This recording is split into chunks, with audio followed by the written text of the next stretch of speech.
Welcome into the Locked On Knicks podcast. I'm Gavin Schall, and today I'm lucky enough to be joined by DJ Zullo to break down a big New York Knicks win over the Charlotte Hornets, including scalding shooting from Julius Randle, multiple dunks from RJ Barrett on a hyper-efficient night from him, Mitchell Robinson dominating on both ends, and so much more right now on Locked On Knicks. You are Locked On Knicks, your daily New York Knicks podcast, part of the Locked On Podcast Network. Your team every day.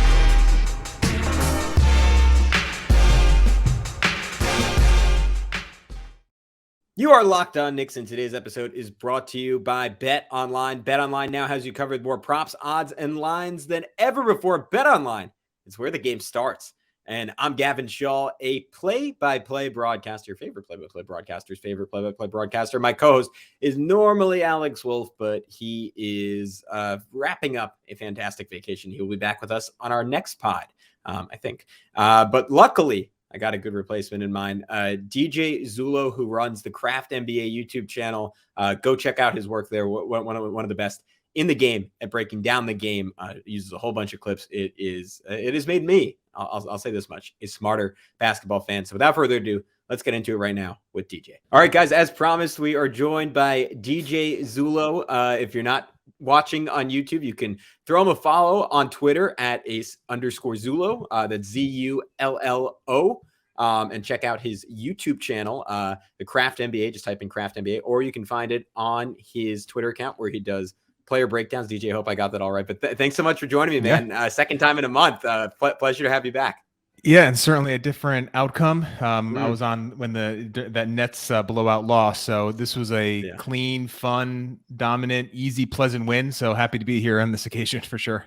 Yeah, you deserved it, man. We'll get like a nail biter next time. You can check out your Knicks bingo card. But yeah, only one place to start.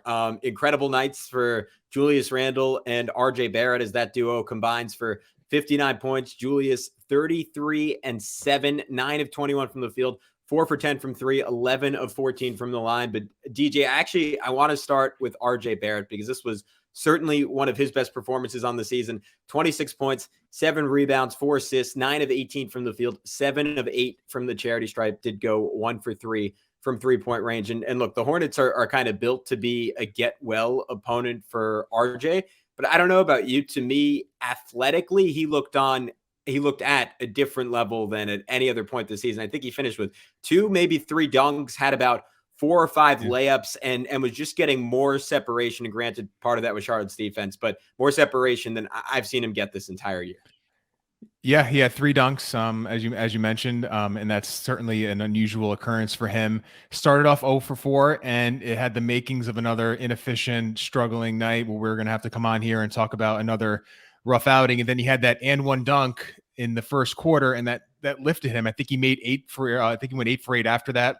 Had a great stretch where he was getting to the rim at will, finishing. You mentioned the Hornets being a team you can get well against. Plumlee will play hard, but he is not a great rim protector, and they just don't have a lot of deterrence at the rim. So if RJ is going to play well, it's going to be against a team like this. But he did look more spry, and he had that one play where it was in semi-transition. He had the ball in his right hand, in and out dribble, finish it with his right hand for the N1.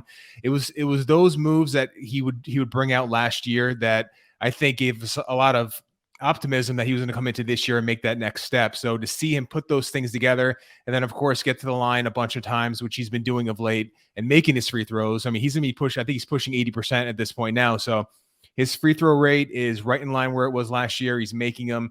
So it's one game. It's certainly not something against a team that's, a bottom feeding team in the NBA, but it's certainly a moment for him to build on. And I think if he can build off this game and then kind of clean up some of the defensive stuff that is still there. I mean, he had dusted a few times. There was one where PJ Washington just isolated him and then left-hand dribble, took him to the basket. And it was one of those where you just wanted him to put a little more resistance out there. But overall, I mean, it was a wonderful outing. His performance at the basket was really good. He had a couple missed layups early on, but after that was really strong. Did make a 3 later in the game as well. So positive performance, and you hope that he can carry this through going forward. Yeah, I'm 100% with you. Starting the night with that, and one kind of dunk, kind of throw in on Plumlee was really encouraging to start. And then immediately on the other end of the floor, he kind of misnavigated a screen, and he gave Bryce McGowan a wide open three. And I was like, all right, here we go. But Yeah. to your point, it got better quick. Had like a really nice dribble handoff with Emmanuel quickly, showed us some nice burst to get a layup there. Had the lob that he caught from IQ in transition, which was good. And then his passing, I only 4 assists in this game, but was really on point. Particularly his lob passing. That's how he got 3 of his assists, 1 to Sims, and then back-to-back ones to Isaiah Hartenstein, where that was sort of his signature pass early in his career, that kind of lefty, like over the top hook to a rolling big. And he was flashing that in abundance in this game. And then just a couple of other little things that I thought were really impressive. He caught his defender sleeping at one point in the corner and just had a rapid fire off ball cut and got it from Jalen Brunson. I think it was literally the first 10 games of his career. I remember coming on this podcast, and he had a game where he had, I think, 3 layups off of cuts. And I was like, wow, the Knicks really got something here, right? This guy who has all this talent, but also has like the basketball savvy. Like Prez was coming on yesterday and just talking about like how his basketball education is basically second to none, going from like Kevin Boyle at Montverde to Mike Krzyzewski at Duke. And I was like, yeah, this guy is, I mean, he's so competitive. He's fundamentally sound. And then you don't really see the cutting for the better part of 3.5 seasons, but came out tonight, at least on that one play. And then just, he threw like a couple of good outlet passes in this game, which is really simple, but all year we've seen him kind of asleep at the wheel in transition or better yet, playing with blinders on. Like he's not asleep. He's frantic, but in a counterproductive way. I mean, he did have one play like that in this game, but I love just the early hit ahead passes. So simple, but they led to, one of them led to the Quentin Grimes dunk. I think one of them led to free throws for Julius Randle. Easy plays, but the ones that he hasn't really been making all season. Yeah, and you mentioned those 2 lobs to Hartenstein in the second half, and that was when he was playing with that big lineup with Sims, Hartenstein, and then the 2 other guards quickly and McBride, where RJ was running the offense basically at that point, and that lineup really didn't perform well in the first half. They were a net negative, but in the second half they did some nice things, and it was basically because they let RJ kind of handle the ball, run some pistol action, run some pick and roll, get downhill. And then he did a really good job of having some on-target passes to Hartenstein. And, you know, his passing, and I listened to the interview you had with Prez, and it's one of those things where Prez mentioned that would be the one skill that if he can just pick one that RJ kind of elevates himself into becoming a really good passer, that would be it. And there were flashes tonight where you could see the vision.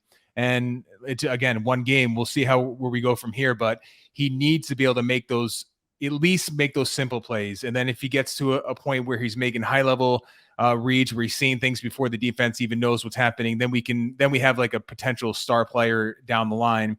But, you know, it's very encouraging for him to perform this way and finish at the basket, get to the rim as he's been doing all season, basically finish and then make his free throws. And that, to me, it's probably something that's been a little underrated. To shoot 80% and continue to get to the line as much as he's been doing is a real positive. So if we're going to take some things out of the season so far, which as a whole has not been good for him, the fact that he's doing so well at the free throw line in terms of attempts, in terms of efficiency, is something to build on. And I think that we potentially could be seeing a little bit more of that going forward. And I think if the Knicks can kind of take some of that usage off Brunson, who looked a little tired, to be honest. So I don't know if they're going to maybe rest him coming up, but he just doesn't look like he has the same juice right now. So maybe take some of that usage off him, let RJ run a little more offense. You're not going to run the whole offense through him, but give him some chances like they did in the second half where he needs to run the offense to generate some looks for his teammates. And maybe that'll expand upon his game a little bit. Yeah, it's weird because I almost feel in some ways he's learned a lot of the bad habits in his NBA career from Julius Randle, but one good one that he could learn from Randle that Randle's, showed off a lot in that 2021 season, is showing off a lot this season, is sort of his signature double pump pass where he's either faking one way or he's looking like he's going to shoot, hanging in the air, and kicking it outside. And the good thing about those types of passes, at least in general, or at least the way Randle does it, is they don't really require like a quick read and a quick decision. Like you can be kind of plotting, you can be kind of meticulous, and then you're sort of doing your work in the air, manipulating the defense by going up, hanging, and then throwing it somewhere else. And for now, like that's, to your point, that's 3 steps ahead of where RJ is. But with his style of play and his ability to just get downhill automatically and draw two defenders as well as anyone outside of Randle and Brunson on this Knicks roster. I think that could be an avenue for him going forward. And look, you still want to see like those spray outs that you see from Luka and LeBron night in and night out. And towards the end of last season, RJ flashed that at points earlier this season. He threw a couple of those and occasionally just whips out ones that kind of shock you. We didn't see that tonight from him, but I do think all that stuff is there, and it's ultimately just putting it together. And honestly, a lot of it's mindset more than anything else. And maybe if it's not Tibbs, the next coach will get RJ wanting to throw those passes. But you know what, DJ, if you want to throw those passes, if I want to throw those passes, there's only one place to go, and that is MasterClass. What is MasterClass? MasterClass offers classes on a wide variety of topics, all taught by world-class individual instructors at the top of their fields. Each class is broken out into individual video sessions, usually about 10 minutes long. Members can explore at their own pace, and each class is supported by downloadable materials, class guides, recipes, or more. MasterClass is accessible on your phone, web, smart TV, and available via audio mode to listen to classes on the go. You can find all of it at masterclass.com. Over 2,500 videos from 180 plus of today's most brilliant minds are available anytime, anywhere on iOS, Android, desktop, Apple TV, Amazon Fire TV, and Roku. And this is the crazy part to me. I hear that. I'm like, all right, that's $30, $40 a month. Annual membership starts at $15 a month. Just a ridiculously good price. Personally, I'm very into the comedy class taught by Steve Martin. Just incredible. I mean, the guy, he gives you the goods. I promise I'll be funny on this podcast going forward. So be sure to head to masterclass.com today and check out everything that they have to offer. And then look, once you have all those new skill sets, presumably you will be running your own business in a short amount of time. There's only one place to go to hire a dream team. It's LinkedIn. These days, every new potential hire can feel like a high-stakes wager for your small business. You want to be 100% certain that you have access to the best qualified candidates available. That's why you have to check out LinkedIn Jobs. LinkedIn Jobs helps you find the right people for your team faster and for free. Personally, I haven't been lucky enough to be able to hire on LinkedIn yet, but I have applied for jobs at a LinkedIn, and there's no site better at connecting me with the work that I want to do. And that's a niche industry, podcasting, play-by-play, but LinkedIn always hooks it up for me. So all you have to do if you're hiring those, add your job in the purple hashtag hiring frame to your LinkedIn profile to spread the word that you're hiring. Simple tools like screening questions make it easy to focus on candidates with just the right skills and experience, so you can quickly prioritize who you'd like to interview and hire. It's why small businesses rank LinkedIn Jobs #1 in delivering quality hires versus leading competitors. LinkedIn Jobs helps you find the qualified candidates you want to talk to faster. Post your job for free at linkedin.com/LockedOnNBA. That's linkedin.com/LockedOnNBA to post your job for free. Terms and conditions apply. All right, we are back on Locked On Knicks. Gavin Schall, DJ Zullo. Be sure to check out his YouTube channel, The Craft NBA, some of the best player breakdowns you will ever get. DJ, I think you did Bowl the other night. Yeah, I did. He had a game against the Clippers on the 8th of December, just a few nights ago, where he had another strong game, showed that shot diversity, impact on the defensive end. It's really one of those guys where it just shows you that you can't really write these guys off. I mean, he had a few seasons with Denver. There was potential that he was not going to be in this league going forward, and now he's a legitimate rotation player, a starter right now, and a guy that potentially could be looking at as, getting a decent contract at the end of the season. So, don't write off these young guys too soon, but it was nice to kind of dive in, see the good, see the bad, see everything, and see how he's kind of developed into a quality NBA player. I feel bad that Alex is missing this podcast because he's a big Bol fan. I advocated for him on the Knicks for a long time. But anyways, you should go check that out there. But we should circle back to the Knicks power forward of the present and maybe of the future, Julius Randle. Another great game. I already mentioned the shooting numbers, 33 and 7 in this one. So Randle now over his last 6 games is up to 27 points, 9 rebounds, 4 assists, half a steal, 45.5% from the field, 35.5% from 3, 86% from the foul line, basically playing like a better version of the second team All-NBA guy he was in the 2021 season. DJ, what did you, and I should note, unlike some of these other nights where he's been going off with largely really good and most importantly, non-problematic defense and defense that probably doesn't want to make his teammates just scream at him for hours after the game when he gives them a dirty look after giving something up. But DJ, what did you make of Randle's performance tonight? And what have you made of the turnaround we've seen from him over these last couple of games? Yeah, something very early on I noticed from him is that he had basically he had stopped taking long twos. He had basically taken from the start of the season layups or shots in the paint and then 3-pointers. And I know he'd had a couple of shots in the first, I think one in the second half, where it was just like the typical Randle face up, jab step, long two, missing. You take those shots away, he was getting to the basket, getting downhill, getting to the free throw line whenever he wanted to, and then taking catch and shoot threes. And I think that recipe has been great for him this year. And it's the reason why, or the big reason, one of the big reasons why his efficiency has really jumped this season compared to last year.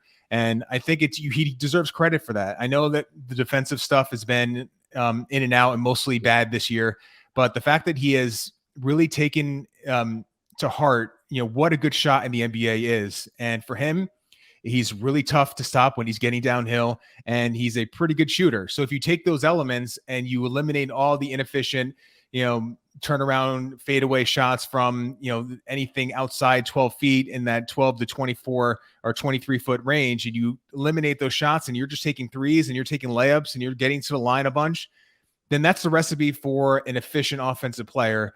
And if you can just be passable on defense, and at 6'9", 250 or whatever he is, there's no reason why he can't be a passable defensive player. He was his second season with the Knicks when he was a part of a really good defensive team, and he's been passable the last few games. And I think at his size, he just shouldn't be a disaster.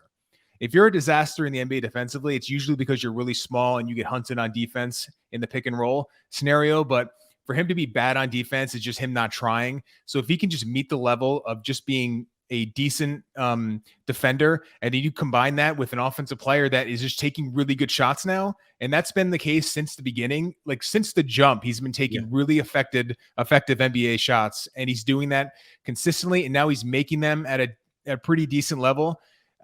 I mean, this is the recipe for a borderline all-star. And I just tweeted out that he's a few games away from getting serious all-star buzz. And this is a guy that many in this fan base want to see traded. And I can see the merits. No. Oh, I was raising my hand as one of those people. I wasn't. Oh, you were one of those people. I wanted. Yeah, right. I point. So I mean, I appreciate that. And if you can find a trade for him and you can clear that cap space long term, and you can find a way to get another player in here, I can see the point of that. But I think that what he's doing now is really turning himself into an effective offensive player. That is someone you could build around, and take that contract that he signed a couple of seasons ago. And now that contract isn't a negative value contract. It's maybe a neutral value contract, and it could potentially be a positive value contract. So I think that's what he's doing. And I think that's really important for this team, because I think one of the issues last year, the big problems long-term, was that he had signed that massive contract, and then you had to figure out what you're going to do with this. I mean, just to have the long-term future tied up in him was a real problem. So if you just take the fact that he's now made that contract to be at least something that a team can stomach, is a positive thing. And if he can be a part of a future winner, I don't know if that's going to be the case, but I'm just happy to see him take shots that it fits what the modern NBA game is supposed to be. And the fact that his defense potentially could be just passable, you get that player, and that's a borderline all-star, and a guy that can be a conduit to some ball games this year for sure. Yeah, look, I'm not going to totally buy in yet, because he had a not with the same kind of shooting, but he had a similar, in terms of effectiveness, 7-game stretch last year during that extended Knicks West Coast trip. I think it was right after the All-Star break, and then it all fell apart again. And had that big game against the Lakers, against Dallas. You're right. The Warriors won. That was great. And then this year, I mean, when he opened the season, like, he wasn't scoring like this, but he was playing incredibly unselfishly. And then it fell apart. And then we had the Nuggets game where he's amazing. Then the next game, I can't remember. I think the Warriors game was before that one. But the next game, he sucked again. So it's just so incredibly up and down with him. But to your point, I think we've almost reached a point in the season where you could say, like, all right, the shooting is kind of real for him, and the efficiency is kind of real for him. I mean, obviously the current 3-point bender he's on isn't sustainable, but Prez noted this yesterday. One of the best things he's done this year is just dramatically uptick his 3-point volume. He's shooting just under 7 per game on the season. Over this last 6-game stretch, he's shooting just under 10 per game.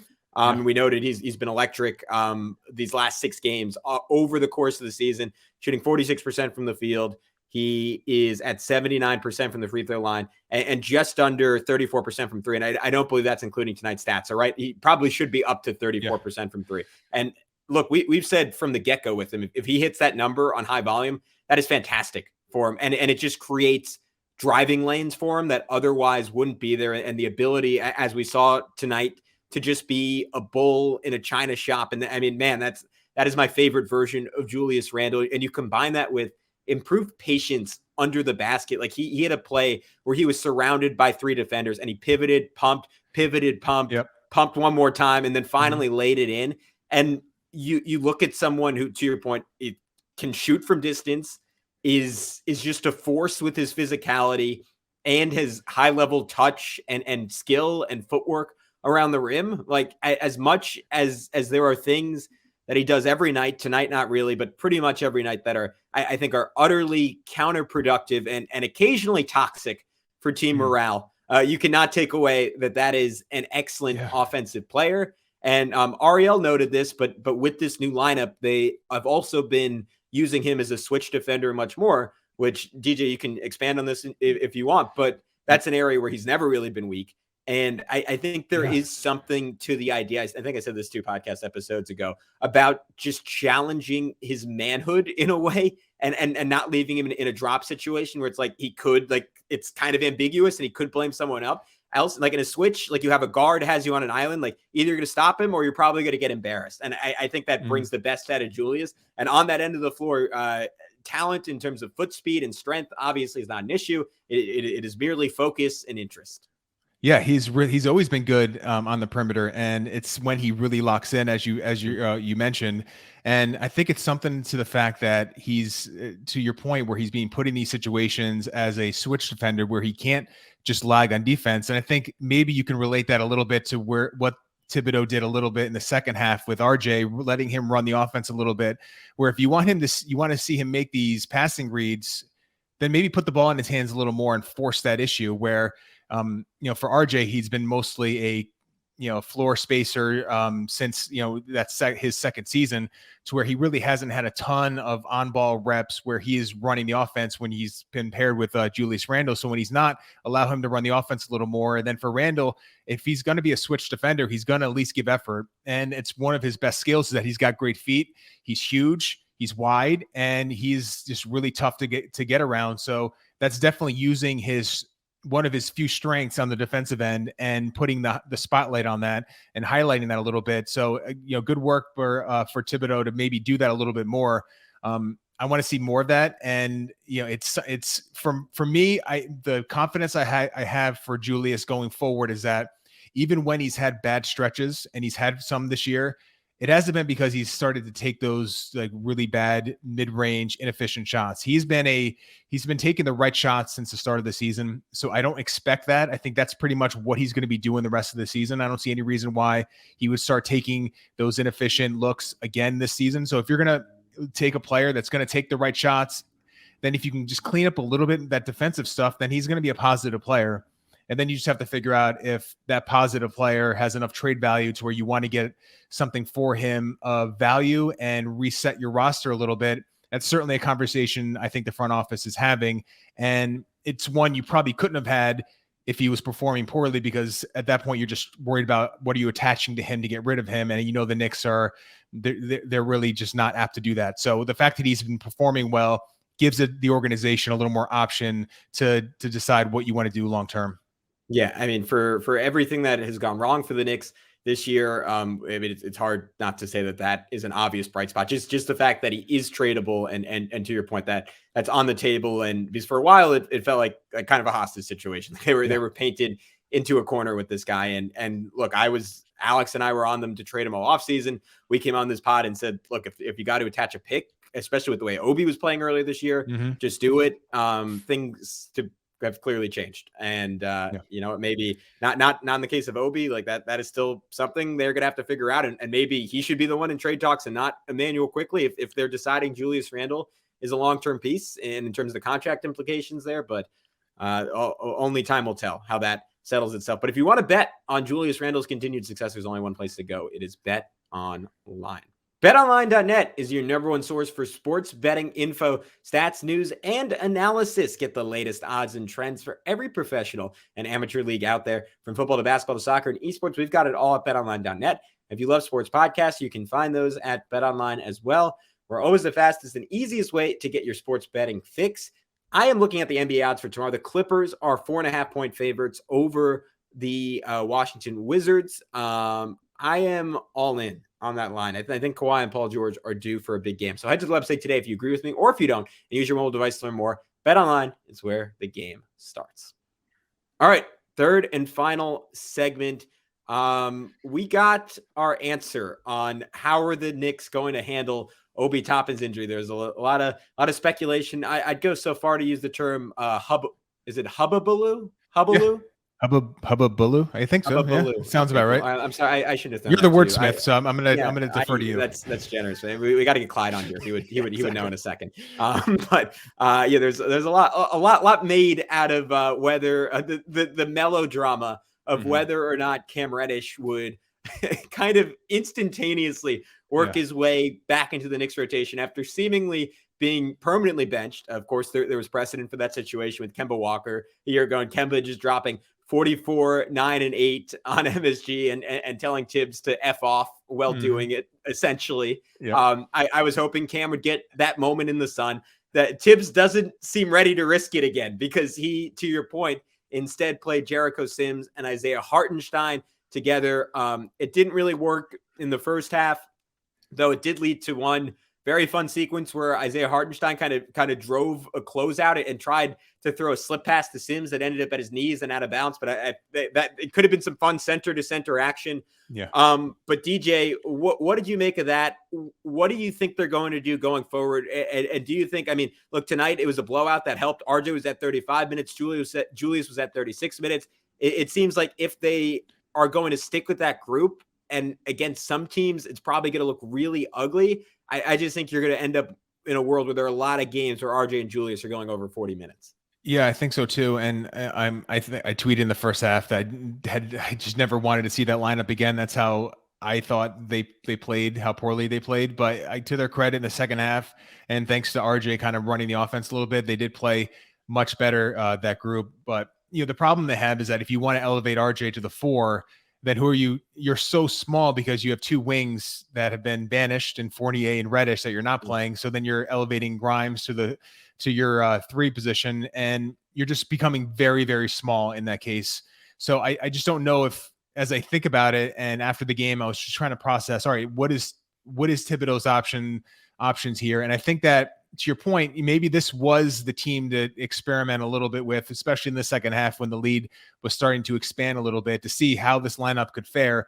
But against teams like, the Celtics or even the Kings, who they're going to play in a couple of days, I just don't know if this lineup could work because you just have so many non-shooters, non-spacers on the floor. But, when you're not playing Fournier, you're not playing Reddish, then, yes, you can elevate RJ to the 4, but then everyone else has to get bumped up too. And I just don't know how realistic that is for a guy like Thibodeau, who is a guy that always wants size on the floor. So I know he did mention RJ at the 4 being a possibility, but the fact that he didn't go to it at least a little bit today tells me that he was maybe experimenting with the big lineup, or he just doesn't he had to give it a second thoughts and just doesn't want to go to it just yet. But I mean, the larger issue is right now they're playing with, if you're going to say Rose is not playing, you're not going to play Fournier, you're not playing Reddish, and Toppin's hurt. They are really shorthanded right now. So if there's going to be a trade, I just hope that it happens sooner than later, because right now they just don't have a lot of options. And these minutes, you could, as you mentioned, 40 plus minutes is certainly in the cards if the Knicks play a close game coming up here for Randle and for Barrett. So whatever's going on with Reddish, I just want a resolution, and then we can analyze it at that point, because to have a guy like him that would be a natural fit to at least play the 4 or the 3, depending on what you decide to do, just sitting there. I mean, it just doesn't make a lot of sense to me. So make the move, whatever you're going to do, either play him or trade him, because him just sitting on the bench along with Fournier is a problem. And I think Thibodeau, I would imagine, would want some more options here. So I'm sure he's pushing for a resolution too, because it's just not good to have a guy who's been professional. Fournier as well, Rose, to his credit too, they've all been professional about this. But when you have Toppin out now, I think this pushes this organization to make a move if they're going to make one, or just tell Tibbs that Reddish is here and that you have to play him, because right now this just isn't going to work long term. There's just not enough bodies to throw out at teams. It could work against the Hornets, but it's not going to work against decent teams. So something's going to have to break here, and I'm not exactly sure what it is, but if I had to guess, it's probably going to end up being a Reddish trade, and we'll just see if that's for draft picks or for a player that's going to need some playing time. Yeah, my first presumption when Reddish didn't come in was, all right, something is imminent, and they don't want to risk him getting hurt and potentially messing up that deal. And then I remembered Tibbs does insane things all the time. So who really knows? Maybe nothing is imminent. And then I realized I have no takeaway on this situation. Yeah. But all I'll say is I'm in agreement with you, and I think that's a great point about Sacramento, because I think that lineup will be exposed against that team and the type of space they make you cover defensively. But let's bounce around real quick. I know I thought he had a great night, and I know you wanted to touch on Mitchell Robinson.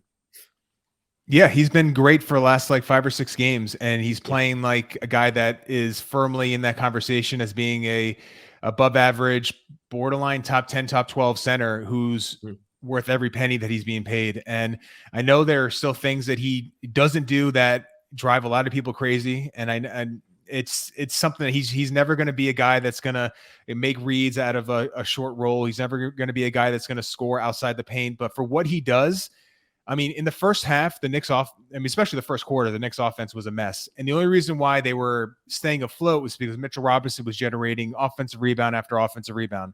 And their second chance point differential with the Hornets was massive. And it was almost all because of him. He is such a dominant force on the offensive glass. His rim protection hasn't been elite this year, but it's still excellent. And then tonight it was awesome, especially that first quarter where it just felt like anytime the Hornets were anywhere near the rim, he was either blocking it or deterring the shot. And he was just incredible. And his effort was high, sky high. And his screening in the second half, there were a couple screens where he set on the Brunson's defender and Brunson missed the shots, but he generated Brunson open looks on multiple occasions in the second half, setting screens that were solid, that were strong, that weren't him slipping to the rim, that weren't him kind of bending over and leading and just kind of getting his forearm in the way. He was standing strong and setting solid screens multiple times in the second half. He's playing really strong team defense. He's playing very good overall play for a while now, for 5 or 6 games after his injury. He's come back and he's in shape. He is his fouling situation has gotten under control. I mean, he's just playing really well, and it's just nice to see him play this well. I know there are a lot of people before the season that mentioned that, would we get to a point where Hartenstein was going to be talked about as the starter or the better fit with this starting unit? And there was certainly some merit to the idea, the theoretical idea of that coming into the season.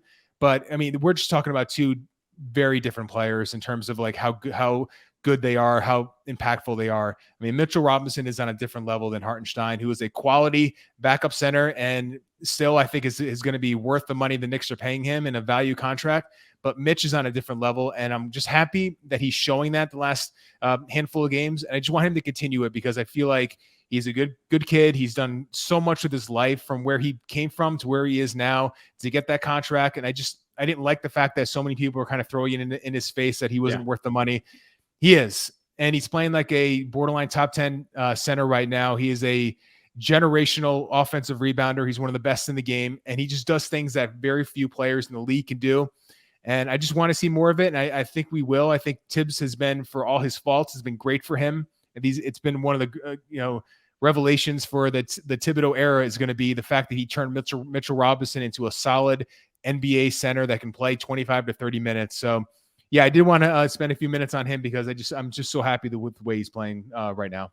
Yeah, he was, and he's done this a couple of times this year, and going back to last year, where if there is someone who is not physically capable of matching up with him, he utterly dominates and basically humiliates them. And that was the case tonight against Mason Plumlee and just setting the tone early in this game. And look, I thought honestly, like for all of Randle and RJ's offense, to your point, that was kind of the key to the Knicks eventually turning this into a blowout where that was such a mismatch at the 5 spot. I mean, started the game just running the floor hard for a lob, then had a putback flush, a vicious help side block on Terry Rozier. And then I think this was the play you were referencing on, I think it's Jalen McDaniels. I always get my McDaniels mixed up, but just got a piece of his shot and then kind of knocked it away from him to force a shot clock violation. That was all in the first 4 minutes. Had a play where I don't think he actually didn't score, but he had 3 straight tip-in attempts, which was just comical because it looked like the big brother playing with the little kids. Yeah, he actually had a good chuckle after that. He missed all the shots, but I think he also found that pretty hilarious that he was just so just on the ball so much, and you would just think one of those would have fell eventually. But the fact that he was able to generate so many offensive rebounds and tip-ins was pretty hilarious. It was nuts. For sure. It was a joke. And then there was one final stretch that stood out to me. This was more similar to what he had earlier this season, where the first 6 games of the season I thought was the best defense I've ever seen him play in his career. Even if he doesn't have quite the mind-bending athleticism he had as a rookie when he was jumping out on James Harden and blocking his step back. But just getting multiple stops in a single possession. And he had a play where he basically shut down Maledon with a nice contest. The Hornets got the rebound, and then he switched onto Oubre, just doubled him, smothered everything that Oubre was trying to do, deflected the pass, shot clock violation, and a guy who can snuff out multiple fires. I mean, that's what Draymond Green does. That's what Anthony Davis does. That's what you start talking about, all defensive team consideration. And to your point, I think he's going to have to get back to those elite shot blocking numbers and kind of mix the best of his game as a rookie with the best of his game now, if he ever gets there. But man, oh man, that was special. I'll just go rapid fire on a few final guys. Jalen Brunson, don't have a lot to say. 2 pretty horrific shooting performances in a row. But did have 11 assists. So give him credit for. I mean, took 13 shots, but not overly forcing the issue. Compensating in other ways. He was too good for his opponents tonight. Quentin Grimes, 4 for 8 night, showed some nice hustle on an offensive rebound and a little cleanup. Had that vicious dunk in transition where he showed some real Statue bunnies. of Liberty. Yeah, you don't. I mean, I think we can tell he is that kind of explosive with some of the layups he has off of closeouts, particularly when he just crashes into a big and he's able to hang and still hit it. It's almost Ja Morant super duper light at times, but that dunk really showed it. And then Hartenstein, I just wanted to give him a shout out because the guy's been getting beaten up all year. 11 points, 8 boards, 2 assists. Like I was really happy for him when he got those back-to-back lobs from RJ Barrett. I mean, he gave RJ a big high five, big smile after the second one. You could tell this game was about 2 months in the making for him to just have an easy offensive night and had a few really high IQ plays. One of them, a friend of the pod, Tom Piccolo, pointed out where on RJ, like I think it was RJ's like first, like when he kind of snaked the pick and roll and got a lefty layup. Oh, it was off that dribble handoff from Emmanuel quickly, where he just basically set a legal moving screen by like kind of faking as if he were boxing out his guy and totally cleared. I think it was probably Plumlee. Maybe it was Kai Jones out of the lane, got RJ a wide open layup, and then had another one at the end of the third quarter where he kind of tipped a rebound to himself and then tipped it right to Deuce McBride for a wide open jumper. And that's the last place I want to go. Deuce McBride, 2 threes, equaling his season total. So that's fantastic. 2 steals, 10 points, more just elite physicality from him. Had a just ridiculous strip on McDaniels from behind. That it was Quentin Grimes level hands, and I don't say that lightly because I think Grimes is some of the best hands in the NBA.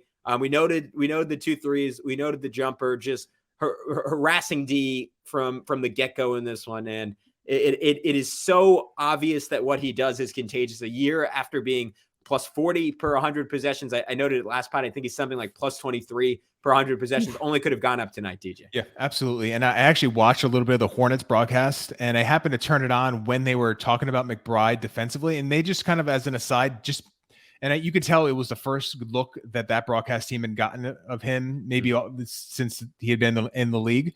And they were just marveling at how good he was defensively, how he just stuck with Rozier and was able to just be in his shirt the entire possession, full court defense from the jump. And just a guy that has been a great defender in this league since he came in, who's now starting, who now made a few jump shots. And I feel like he's a guy that it's a confidence thing because, he's always shot well. His second season in college, he made 40% of his threes. He made a bunch of his threes in the G League. So the fact that he is not shot well in the NBA is probably a product of just not getting into rhythm, or it's a confidence thing. So the fact that he's made a few tonight and then made one mid-range shot that looked pretty good, it's just going to give him confidence. And he's never going to be a great offensive player. There's limitations with him as a ball handler and in terms of explosion, athleticism, that is just going to limit him to what he's going to be. But if he's going to make a lot of open shots at a decent clip and then play that usual defense, which has just been awesome. And for him at his age to be so good, so quick is just a testament to his effort, his technique, his pedigree, his everything. He's just been really good defensively. And as you mentioned, it's completely contagious and something that, I hope that we could see more of, and him swapping him for Rose has just elevated this defense superbly for sure. Yeah, I mean, it's not to take pot shots at Derrick Rose, who I love, but it is almost as much of a case of like what you're adding as what you are taking away, and maybe a future career if the threes start dropping, similar to what we're seeing out of his former West Virginia teammate. I think they overlap, Javon Carter in Milwaukee, who is an essential cog on one of the 2 or 3 best teams in the NBA. So on that extremely optimistic note, DJ, thank you so much for joining me again. I really appreciate the short turnaround because it's a pleasure talking to you. One final time, can you let everyone know where they can find all your great work and what's coming up in the near and distant future? Thank you. Yeah. So if you go to YouTube, you search The Craft NBA. I do player breakdowns. I try to get at least one in a week right now. Maybe a couple. I did Bobo, as we talked about most recently, or just follow me on Twitter, Ace_Zullo, Ace _ZULLO. So all my stuff's there. If you can find my Twitter link in the profile. So yeah, thanks for having me. We'll do it again. Maybe, as you mentioned, we'll get a nail biter, something to really sink our teeth into. But nice to come on with some happy Knicks talk to speak about. All right, that'll do it for this one. We will see you guys on Monday, recapping the Kings game. Until then, be good. Enjoy your weekend and enjoy a 3-game winning streak for the New York Knicks.